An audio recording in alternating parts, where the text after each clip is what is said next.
ये 3 बातें हैं जो आपके मम्मी-पापा आपके कान में डालते रहते हैं, जिसका अब कोई मायने नहीं रह गया है। ये बहुत पुरानी बातें हैं। सबसे पहली बात, शेम ब्रिंग्स फेम। आपके मम्मी-पापा को ये बोलते हैं कि तुम ज़िंदगी में कुछ नहीं कर पाओगे, तुम्हारी ज़िंदगी खराब हो जाएगी।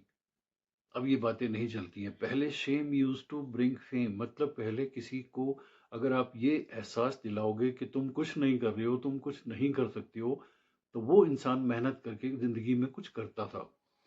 आजकल के दिनों में अगर आप किसी को ये बोलोगे कि तुम कुछ नहीं कर रहे हो और कुछ नहीं कर सकते हो, तो वो इंसान ये बोलता है कि ठीक है, मैं ऐसा ही हूँ, कर लो, क्या करना है तुमने।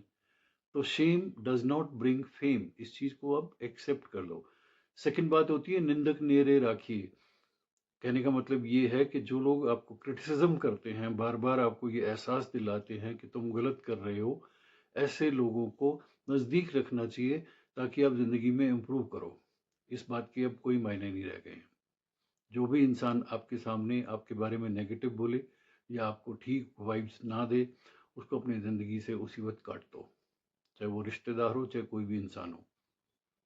आजकल स्ट्रेस भरा इतना माहौल होता है कि आप किसी से भी नेगेटिविटी नहीं ले सकते हो। And B very particular. Particular in what sense? आप अपनी ज़िंदगी के शिप के मालिक हो।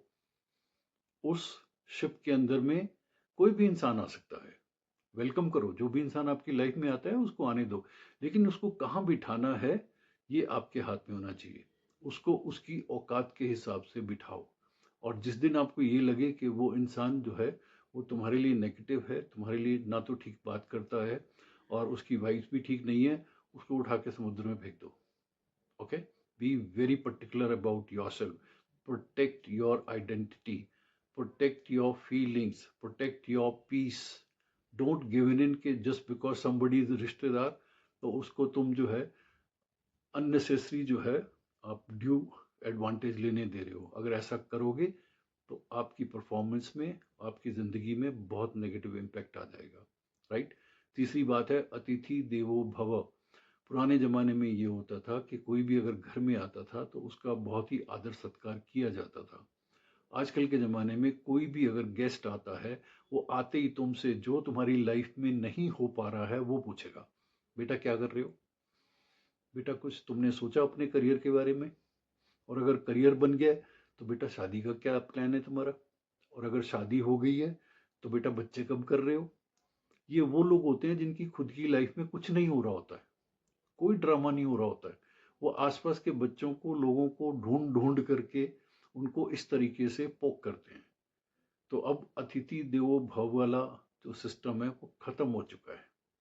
राइट। अगर कोई आता है, थोड़ी देर के लिए उसके पास बैठो, आदर सत्कार दो, जो भी घर वाले चाहते हैं उसकी देखभाल करो, बट ज़्यादा देर तक नहीं। और उसकी बातें अगर नेगेटिव है तो ध्यान देने की ज़रूरत नहीं है।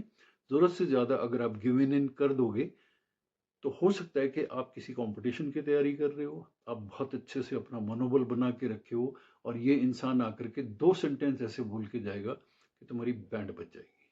ओके। तो जब भी आपको लगे कि कोई नेगेटिव इंसान आया है, अतिथि देवो भव के चक्कर में नहीं रहना है।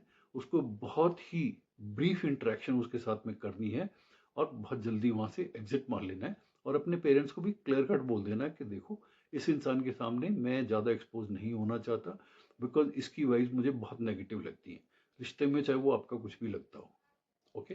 तीनों चीज़ों का ख्याल रखो। सबसे ज़्यादा इंपॉर्टेंस खुद को दो, अपने काम को दो, अपने करियर को दो, या आप रिलेशनशिप में हो तो अपने रिलेशनशिप को दो। जितनी आप अपनी देखभाल करोगे, जितना जिंदगी में ऊपर राइज करोगे, उतना सही रहोगे।